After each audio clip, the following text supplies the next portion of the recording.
esperanza.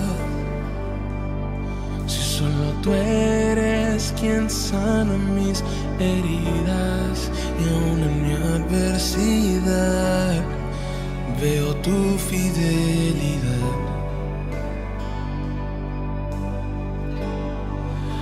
¿A dónde iré si en medio del dolor me has abrazado?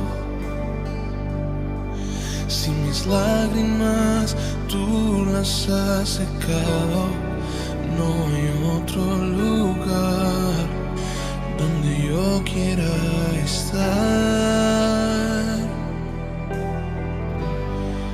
que en los brazos de papá, en los brazos de papá, en los brazos de papá.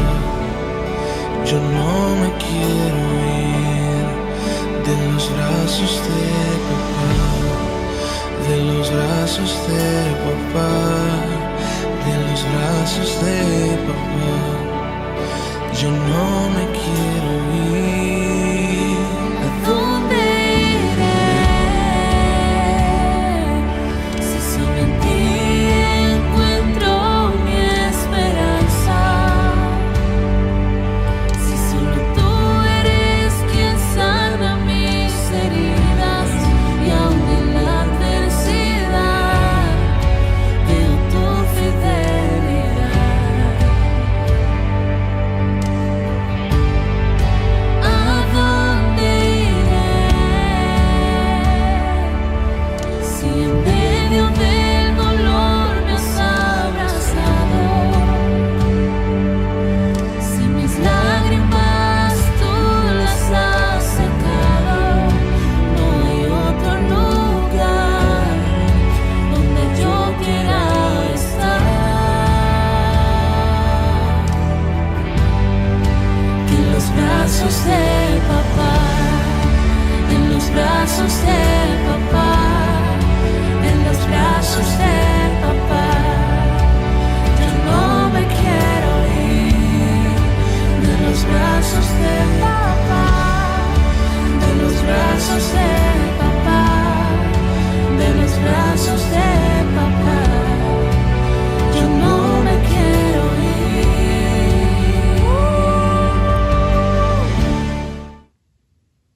Amados hermanos, Dios les bendiga con el entrañable amor de Jesucristo. Qué gozo es estar nuevamente con ustedes e invitarte a abrir la palabra de vida, la palabra del Señor en Jeremías capítulo 29. Y vamos a leer una sección de una carta que el profeta Jeremías escribió a un pueblo que necesitaba escucharlo. Voy a leer del verso 10 hasta el verso 14. Jeremías 29, 10 al 14. Dice así la palabra de Dios. Dice: porque así dijo Jehová, cuando en Babilonia se cumplan los 70 años, yo os visitaré y despertaré sobre vosotros mi buena palabra para haceros volver a este lugar. Porque yo sé los pensamientos que tengo acerca de vosotros, dice Jehová, pensamientos de paz y no de mal, para daros el fin que esperáis. Entonces me invocaréis y vendréis y oraréis a mí, y yo os oiré. Y me buscaréis y me hallaréis, porque me buscaréis de todo vuestro corazón. Y seré hallado por vosotros, dice Jehová, y haré volver vuestra cautividad, y os reuniré de todas las naciones y de todos los lugares a donde os arrojé, dice Jehová, y os haré volver al lugar de donde os hice llevar. Dios bendiga su palabra. Vamos a pedir que nos bendiga.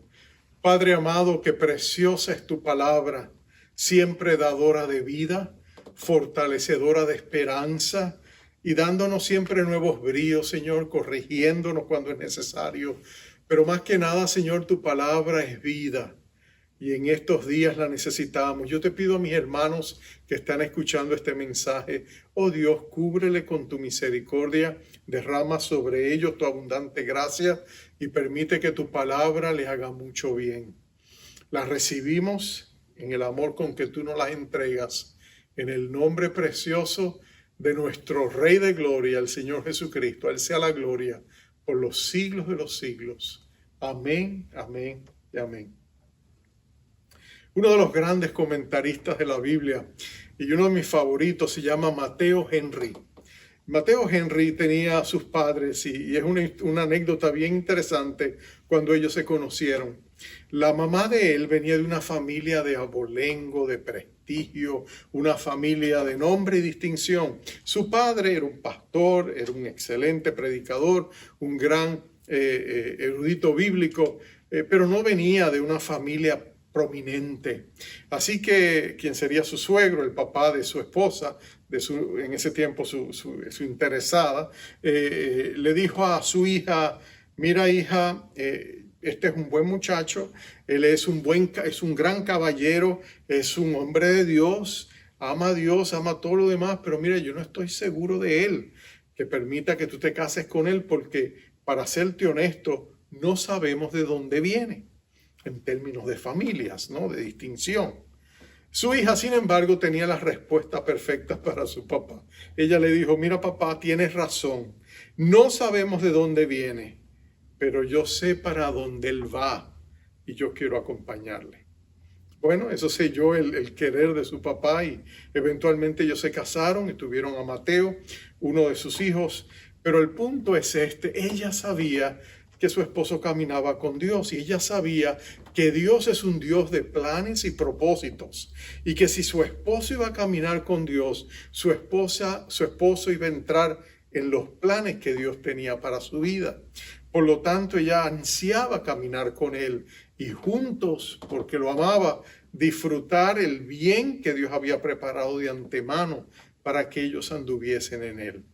El pueblo judío está en una situación crítica y ellos también necesitan recordar que su Dios es un Dios de propósito, como nuestro Dios es un Dios de propósito para ti, para mí, para todos sus hijos. Mira lo que ha pasado el pueblo de Israel.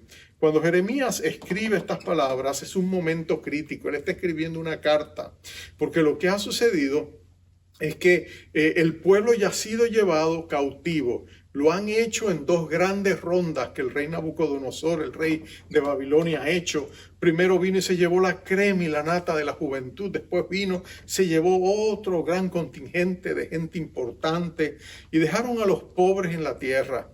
Y ellos allá los han llevado a Babilonia, pero falsos profetas se han levantado. Y han dicho: no, ¿sabes qué? Esta estadía va a ser muy breve, esto va a ser de unos días, de unas semanas, de unos meses, y vamos a regresar de lleno a nuestro país. Esto no se va a quedar así. Y el pueblo que estaba ya en Babilonia le escribe a Jeremías, el profeta que por 40 años les había estado advirtiendo exactamente lo que iba a suceder. Ellos se habían burlado de él, ellos lo habían ignorado, ellos lo habían rechazado, pero todas sus palabras no cayeron al piso porque eran la palabra de Dios. Entonces ellos ahora están deseosos de saber qué dice Jeremías, qué es lo que nosotros debemos hacer. Y por eso Jeremías se siente y le escribe esta carta. En la primera parte de la carta, él les anima y le dice: miren, Dios está en esto, Dios los ha llevado allá, por lo tanto, edificad casas, habitad en esas casas, plantad huertos, comed del fruto de ellos, casaos, engendrad hijos, dar a sus hijos en matrimonio y procuren la paz de la ciudad donde el Señor les ha llevado, porque en su paz ustedes también tendréis paz. En otras palabras, él está diciendo que planeen para quedarse ya un largo tiempo. Y ahora en el verso 10, en esa misma carta, él les dice que serán 70 años de cautiverio. Ellos estarán allá 70 años. Mira, si tú planificas para una semana, tú planificas para una semana. Si tú planificas para un año, para una década, tienes una manera de planificar, pero cuando tú tienes que planificar y esperar 70 años, por supuesto que todo eso cambia el panorama completamente. Tú sabes que tú estás allá para hacer una vida. Tu generación estará allá. Es muy probable que tú mueras. Donde estás allá, allí te siembren en la tierra. Lo más probable es que tú planifiques a largo plazo. Así que Dios le estaba diciendo al pueblo de Dios: planifiquen quedarse allá por 70 años, pero noten qué precioso es Dios.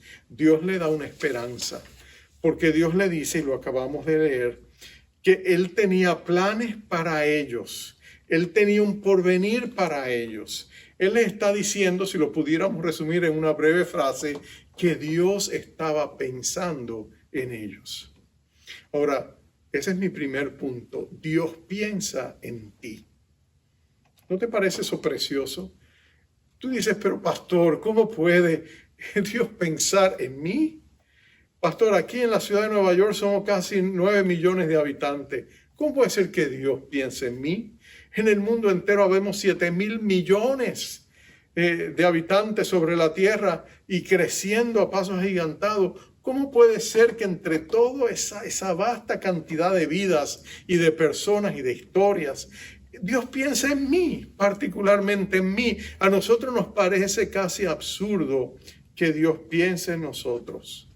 Pero usualmente reaccionamos de esa manera porque no conocemos y creemos quién Dios verdaderamente es. Dios, la grandeza de Dios es inescrutable. Lo que la Biblia revela de tu Padre Celestial es que Dios es tan grande que Él es omnisciente. Quiere decir que Dios sabe todas las cosas. No hay absolutamente nada que pase en el universo que Dios no se dé cuenta. La Biblia dice que cuando hasta un pájaro cae al suelo, Dios está allí. Es interesante, la palabra que se traduce caer al suelo no es que cae al suelo muerto, no, es que sencillamente vuela y se posa en la tierra. Baja a la tierra, se posa en una rama de un árbol. Dice que Dios sabe todos esos detalles. Entonces tú y yo podemos pensar que Dios, estando en todas partes y sabiéndolo todo, Dios sabe todo acerca de ti. Decía David, aún no está la palabra en mi boca y Dios ya la sabe lo que yo voy a decir. La omnisciencia de Dios es increíble, es escrutadora y es totalmente inclusiva, y Dios sabe todas las cosas. No hay nada que se le escape. Dios lo cubre todo. Yo tengo un amigo, Pedro Brul, es un pintor, y él escribe unos cuadros preciosos, y una vez me regaló un cuadro que él había pintado, o sea, una copia de ese cuadro, y era de un sembrador. Y en todos sus cuadros siempre aparece lo que él significa, pero siempre en algún lugar del cuadro tú ves un ojo. El ojo que está mirando todo. Y en una ocasión le pregunté, Pedro, ¿qué significa el ojo? Y me dijo, la omnisciencia de Dios. Que Dios está en todo, que Dios está hasta en la semilla cuando es plantada y está creciendo. Dios lo sabe todo. Dios lo ve todo. Ahora, cuando hablamos de que Dios piensa en ti, no es sencillamente que Dios sabe todo acerca de ti. Estamos diciendo que Dios también se interesa, se preocupa y se envuelve en tu vida y en la mía. Eso es lo que estamos diciendo. Dios se interesa por ti. No sé si me puedes escuchar, pero con claridad, pero repítete a ti mismo, Dios piensa en mí, porque Dios piensa en mí también. Dios piensa en nosotros. Dios se interesa por nosotros. Y se interesa en nosotros porque Él nos creó.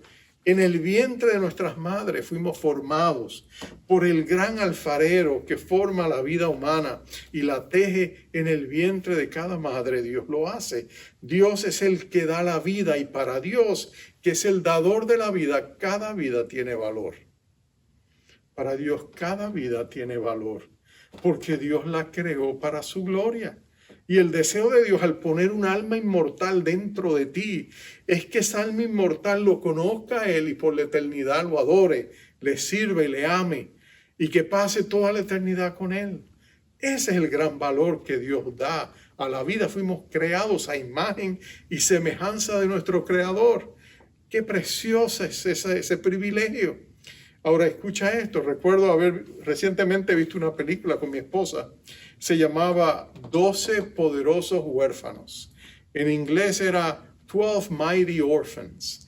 Y la historia es bien interesante. Es de un orfanato en Fort Worth, Texas, donde están pasando el tiempo de la Gran Depresión. Es una historia basada en hechos reales.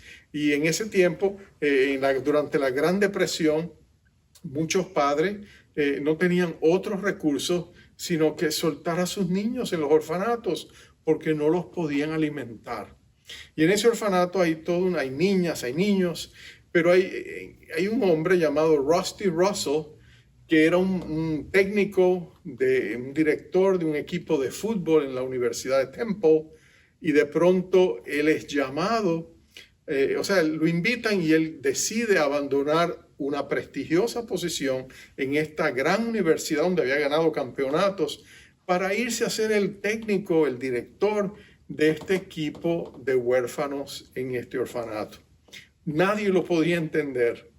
Todo el mundo se pregunta, pero ¿cómo puede ser que, uno entiende que uno pueda tener compasivo, mándele dinero, pero no entiende por qué este hombre deja todo eso para ocupar una posición en un lugar donde algunos ni lo querían allí y donde todo el mundo miraba con desprecio a estos pobres huérfanos. Pero él lo hace, él tiene sus razones. No te quiero decir más, no, que si vas a ver la película, quiero que guardes algunos secretos hasta que la veas. Pero el punto es que él llega allá, y la vida de estos jóvenes comienzan a ser transformadas. Porque es interesante que él empieza a darles valor a sus vidas. Él les ayuda a cambiar su manera de pensar. Él les da una nueva mentalidad para que se vean a sí mismos, no como el mundo los ve con desprecio, sino que ellos se vean de una manera mucho más valiosa, con gran dignidad. Y pronto ellos empiezan a creerle y poco a poco ellos empiezan a descubrir que sí son valiosos. Y lo interesante es que tú sabes que después de las películas te muestran lo que pasó con la vida de cada uno de estos jóvenes. Y lo asombroso es que ellos transfirieron esa valorización que recibieron y llegaron a llevar vidas de éxito y de hecho sus aspiraciones fueron realizadas. Algunos de ellos llegaron a ocupar posiciones muy importantes porque alguien puso su fe en ellos, porque el potencial estaba dentro de ellos. Dios lo había plantado allí. Tal es el valor de nosotros. Por eso cuando Dios habla a su pueblo, Él le dice, porque yo sé los pensamientos que tengo acerca de vosotros, pensamientos no de mal, sino de bien, para daros el fin que esperáis. Otras versiones dicen para daros un destino y una esperanza.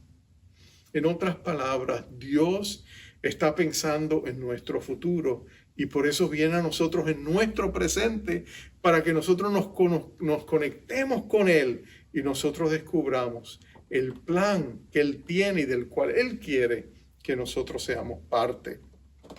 Mi segundo punto es sencillo. Dios tiene un plan. Es un plan para ti de parte de Dios.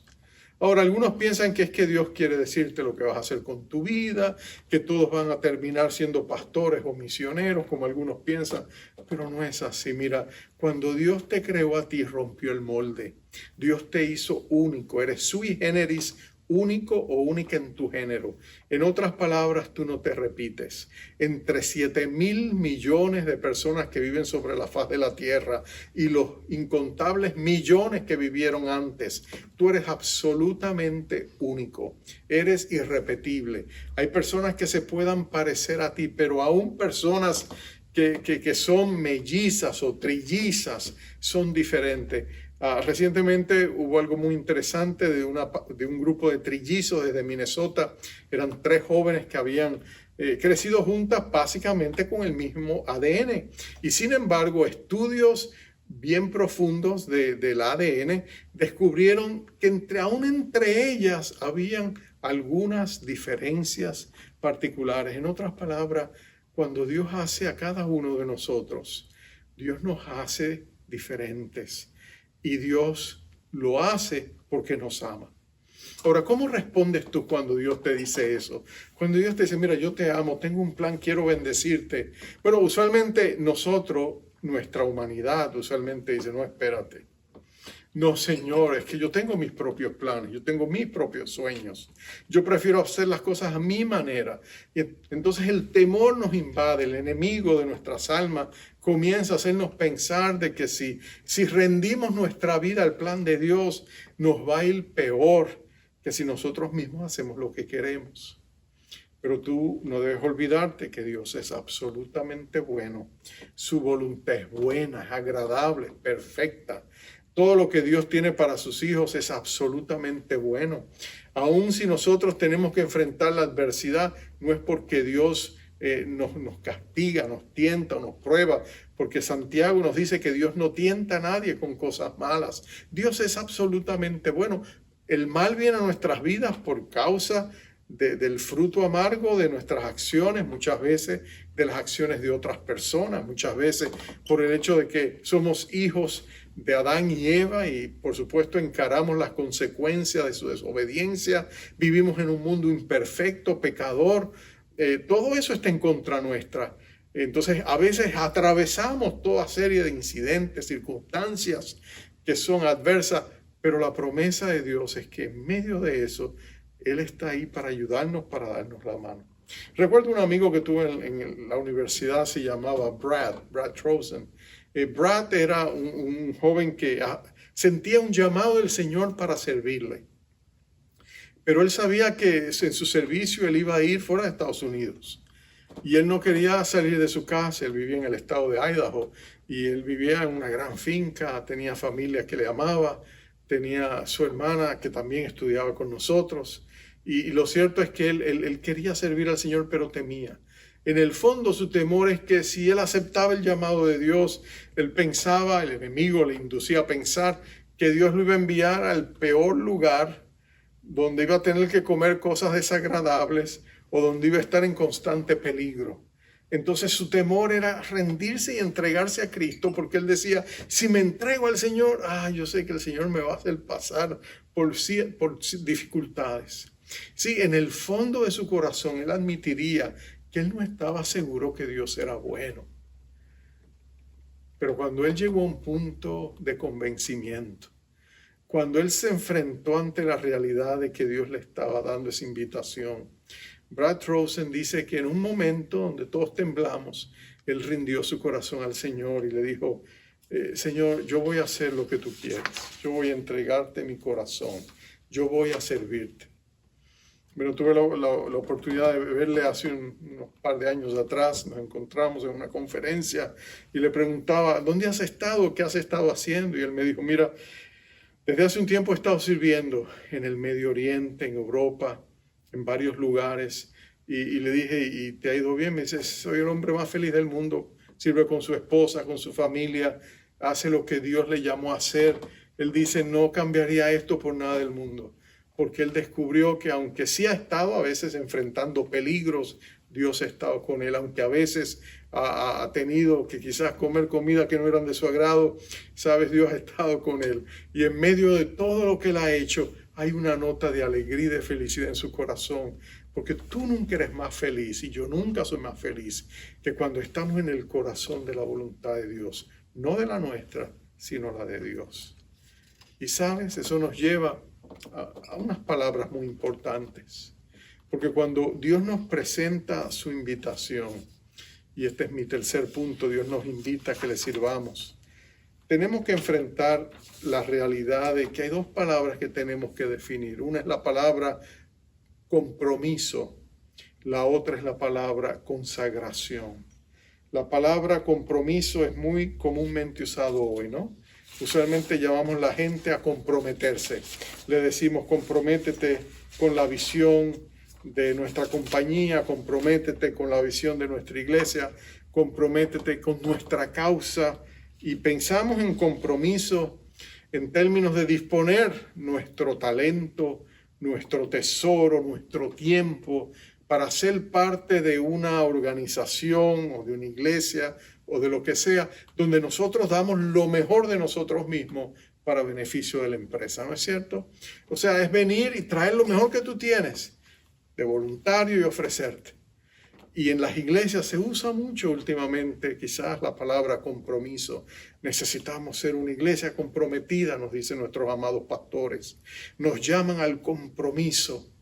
Pero sabes, en estos últimos meses de pandemia yo estaba pensando mucho en esto. Y no estoy seguro que esté equivocado o que esté en lo correcto, pero escúchame. Yo he descubierto la vieja y antigua senda de la palabra consagración. Es una palabra que ha caído en desuso, como muchas veces palabras se olvidan, ¿no es cierto? Pero la palabra consagración es mucho más profunda. La palabra con consagración significa cuando tú separas algo y lo devotas, lo entregas para que sea santo. En otras palabras, cuando tú tomas algo del uso común y corriente y dices, no, Señor, esto es para ti. Úsalo como tú quieras, Señor, es tuyo. Y ese es el sentido clásico, antiguo, cuando los grandes hombres y mujeres de Dios acuñaron esa palabra para poder identificar lo que latía en sus corazones, esa profunda rendición de nuestra vida a Dios, donde nosotros le decimos a Dios sin condiciones, Señor, quiero ser tuyo. Y hacemos una entrega absoluta y condicional, no para que Dios nos dé el privilegio de usar lo mejor que tenemos, nuestro dinero, nuestro talento, nuestros recursos, nuestro tiempo, para hacer lo que nosotros queremos hacer, sino que rendimos nuestro corazón al Rey de Reyes y le decimos humildemente, Señor, yo solo quiero servirte, úsame como te plazca. Los antiguos pastores y escritores, los puritanos, por ejemplo, hablaban de la consagración, los grandes como Richard Baxter, John Owen, el mismo Spurgeon, que era hijo de ellos, por decirlo así. Todos ellos decían, mira, consagrarte es tomar una página en blanco y firmar al final y decirle, Señor, tú llenas la página de mi vida. Tú me ayudas a hacer lo que tú quieres que haga. Bueno, eso es mucho más que meramente comprometernos, ¿no es cierto? Pero no solamente eso, escúchame por favor, mira esto. Eso requiere una entrega y una rendición. Está en el espíritu de Romanos 12:1. Presentaos vuestros cuerpos como un sacrificio vivo, santo, agradable a Dios. Mira, tú no presentas un sacrificio, por ejemplo, si presentaras un animal para que fuera sacrificado. Se entendía que al presentar el animal no se le iba a dar otro uso que no fuera quitarle la vida, ¿no es cierto? Tú no ibas a tomar un buey de sacrificio y decir, ¿sabes qué? Lo voy a sacrificar haciéndolo un animal de carga por el resto de su vida. No, eso no era sacrificio. Sacrificio implicaba entregarlo a la muerte. Implicaba un negarse absoluto, un entregarse sin condiciones a Dios. Es como un soldado. Tú sabes que un soldado, cuando nuestros jóvenes se anotan en la marina o en el ejército o en las fuerzas armadas, ellos se entregan y dejan de ser dueños de sí mismos, ¿no es cierto? O sea, un soldado al aceptar la comisión militar, ellos pierden control de dónde van a estar, qué van a hacer, a dónde pueden ir.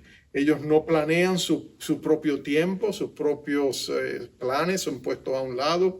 Ellos tienen que pedir permiso para hacer las cosas. Ellos no planean su propio futuro. Su futuro está en las manos del gobierno, ¿no es cierto? En otras palabras, si él no quiere esa clase de vida, él renuncia a su carrera militar o se sale cuando es el tiempo oportuno, pero tiene que abandonarla. Un soldado no escoge sus batallas, un soldado no escoge ni siquiera a sus enemigos, un soldado no rehúsa sus asignaciones. Un soldado tiene que aceptar su llamado para servir a su patria, para servir a su gobierno, ¿no es cierto? Nosotros los cristianos somos soldados de Cristo. Y Jesucristo fue tan claro. Él le dijo, si alguno quiere ser mi discípulo, si alguno quiere venir en pos de mí, niéguese a sí mismo, tome su cruz y sígame. Usualmente cuando escuchamos esa expresión, usualmente nosotros pensamos, uy, pero eso suena tan malo, eso es terrible. Eso significa que Dios básicamente va a ser autómata de nosotros. No es cierto. El corazón de nuestro Padre es tan precioso que cuando tú te rindes completamente a Él, Dios te muestra su amor de una manera tan profunda y te usa más allá de tus posibilidades. Porque la diferencia entre el compromiso y la consagración es esta. Cuando tú te comprometes, tú trabajas con todo lo que tienes hasta llegar al límite de tu potencial. Y solo puedes hacer lo que tú puedes hacer. Quizás eres brillante y puedes hacer grandes cosas. Quizás eres muy capaz y puedes hacer muchas grandes cosas. Pero cuando tú te consagras, entonces Dios quien trabaja a través de ti. Entonces tus logros serán mayores, porque no eres tú quien lo logras. Es Dios obrando a través de ti, a pesar de ti.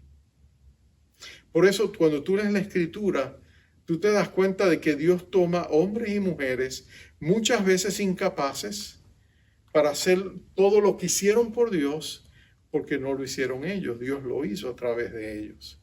Eso explica el éxito militar de un David. Eso explica la obra del apóstol Pablo entre el pueblo gentil, siendo él un rabioso fariseo en un tiempo de su vida donde él no quería ni mirar a los gentiles, él solo tenía una carga por su pueblo judío, y Dios lo va a sacar de allí y lo va a poner en un contexto para el cual está completamente despreparado. En cierto sentido, aunque él tenía conocimiento, aunque él hablaba el idioma, aunque él tenía la ciudadanía romana, él tenía todas esas cosas a su favor, pero él recibió un llamado de ir a los gentiles. Y en su debilidad Dios canalizó su omnipotencia. Y por eso hoy día hablamos de Pablo como alguien que dejó una marca imborrable en la historia de la iglesia. Después de Jesucristo no hay otro apóstol que haya impactado más al mundo. Jesucristo siendo el gran apóstol de nuestra fe y el Dios Todopoderoso, pero él usó al apóstol Pablo para leer, que todavía hoy leamos sus cartas y seamos edificados por ellas. Entonces, cuando Dios te invita a consagrarte, Dios te está invitando a lo mejor. Dios te está pidiendo que entres en sus planes, que son mucho más grandiosos que los nuestros, porque el plan de Dios es eterno. Dios nos creó para la eternidad. Su plan es que nosotros le sirvamos por toda la historia del mundo y más allá de eso, en la eternidad. Y nosotros entonces, cuando aceptamos su invitación, entonces nos conectamos a los planes eternos de Dios.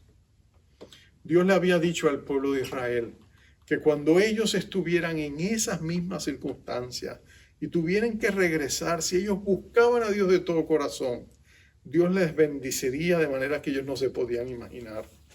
En Deuteronomio, capítulo 30, versos del 3 al 5, Dios dice proféticamente, solo Dios puede hacer esto, define proféticamente lo que sucedería siglos después, cuando Israel estuviera, como ahora, regresando de vuelta de Babilonia a Jerusalén.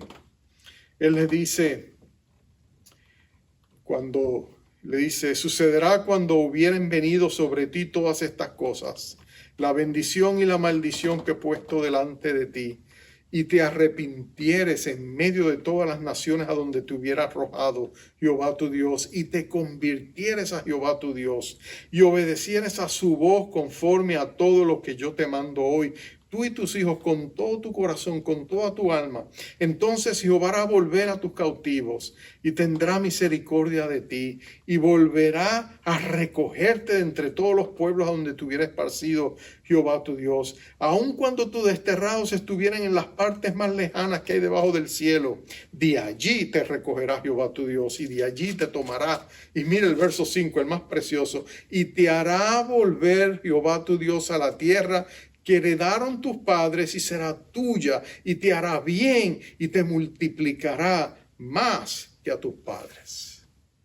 Mira lo que Dios le está diciendo. Dios le está diciendo, cuando ustedes se consagren y busquen mi rostro, y se entreguen y se arrepientan, entonces yo los voy a bendecir en sobreabundancia. Se van a multiplicar más que cuando fueron llevados cautivos. Yo los voy a recoger con grandes misericordias y les haré bien. Eso es lo que Dios nos está diciendo. Entrar en el plan de Dios es prepararse para ser bendecido. Por eso, con esto termino, en Jeremías 31:12, Dios profetiza y dice que ante esta invitación Y vendrán con gritos de gozo en lo alto de Sión, y correrán al bien de Jehová, al pan, al vino, al aceite, al ganado de ovejas y de vacas, y su alma será como huerto de riego, y nunca más tendrán dolor. El plan de Dios, lo que Dios nos ofrece, es mucho más maravilloso. Dios tiene un plan para tu vida, mi querido amigo, mi querida amiga, mi hermano, mi hermana. Y lo que nosotros necesitamos es entrar en ese plan. Después de esta horrible pandemia, Dios tiene un plan para nosotros, como iglesia del Señor, pero también como familias, como siervos y siervas de Dios. Dios nos está invitando y nos está diciendo, ven, recibe, acepta los planes que tengo para ti. Yo pienso en ti, tengo planes para tu vida, pero necesito que tú aceptes esa invitación consagrándote a mí. No comprometiéndote conmigo solamente, consagrándote a mí, poniendo tu vida delante del Señor y diciéndole al Señor, Señor, úsame, bendice mi vida, oh Dios, y ayúdame a entrar en tus propósitos. Quiero entrar en los negocios del Padre. Y Dios te va a prosperar y te va a bendecir. Vamos a orar. Y mientras oramos, yo te invito. Presenta tu cuerpo, tu vida, tus aspiraciones, tus sueños. Haz un intercambio con Dios. Yo recuerdo cuando era joven, Dios me dijo, ven, cambiemos de sueños. Dame tus sueños, tus aspiraciones, y yo te doy unos mejores para ti. Al principio yo no estaba seguro de eso, me tomó años, un par de años para yo entender que Dios realmente era bueno. Pero cuando lo descubrí, amados, no me arrepiento de haber intercambiado mis sueños egoístas por los sueños de Dios. Yo te invito a que aquí ahora hagas lo mismo. Vamos a orar.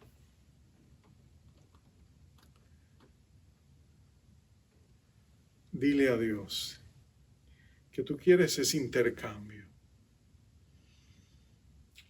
que tú quieres poner en sus manos tus sueños, tus aspiraciones, que tú quieres entrar más profundo con Dios, que tú quieres conocer a Dios más profundamente, que tú quieres que tu vida esté en sus manos, que sea Dios quien te guíe, quien use tu vida para bendecir a otros. Dile al Señor que tú lo amas, aunque imperfectamente, pero que quieres conocerlo mejor. Si te presto esta oración, te presto las palabras, pero tú le pones tu corazón, dile a Dios, Señor, yo quiero consagrarme, pero tengo temor. Tengo temor, Señor, a perder el control. Tengo temor a dejar de ser el capitán de mi vida. Porque el diablo me hace pensar, Señor, que yo realmente soy el capitán de mi vida. En realidad es una falsa ilusión. Nadie es Señor de su vida, ¿no es cierto, Señor? La vida y esta jornada puede terminar en cualquier momento de manera inesperada, cruzando una calle, teniendo un accidente, enfermándonos. Señor, muchos en momentos, en cuestión de días, de momentos fugaces, descubrimos que nuestro control es una ilusión y que aquello de lo cual nosotros nos prendemos y lo agarramos y no lo queremos soltar muchas veces es la misma navaja que corta nuestros dedos, consume nuestro corazón, nos enferma y nos roba del mejor bien que tú nos ofreces. Por eso en esta hora, Señor, te presento mi vida. La presento, Señor, como una ofrenda. Tómala, Señor. Aun si no la puedo rendir, abro la mano, pero tómala tú. Y ayúdame a aceptar tu voluntad buena, agradable, perfecta. Y a confiar en el Dios que me amó de tal manera, que fue a una cruz del Calvario y sufrió la afrenta de pecadores y derramó su sangre preciosa por mí, que no lo merecía. Así que, Padre, te presento mi vida, la rindo a ti. Renuncio a todo con tal de que seas tú quien me bendigas. Renuncio a mi plan, recibo tu plan. Engrandece tu nombre, oh Dios. Te lo pido todo en el nombre precioso y glorioso de nuestro Rey Jesucristo. A ti sea la gloria por la eternidad. Aleluya, Jesús. Amados, hiciste esta entrega, qué preciosa oportunidad, qué gloriosa ha sido ese privilegio de estar contigo en este momento. Pero quiero ahora bendecirte con la bendición acostumbrada al concluir este mensaje. La palabra dice en número 6, Jehová te bendiga, te guarde, haga resplandecer su rostro sobre ti y tenga de ti misericordia. Jehová alce sobre ti su rostro y ponga en ti paz. Bendiciones, amados.